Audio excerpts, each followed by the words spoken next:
گوشه یه آژان. چیکار کردی؟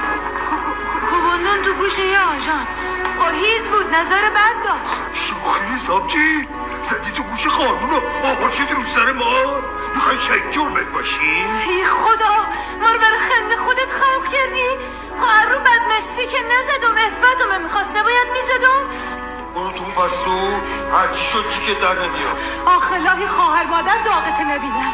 ظاهرا دورت خیلی کلفته. حالا که فهمیدی با در روش فردار. رانی که کجاست؟ برو با کلانترت بیاد که روشونش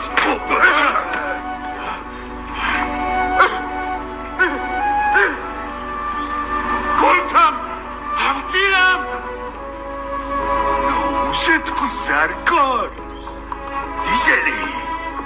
سرکار ناموس باخته با چیه؟ دیزلی سرکار وقتی اومد ناموس داشت. که ناموس داشت که دنبال ناموس مردم نبود.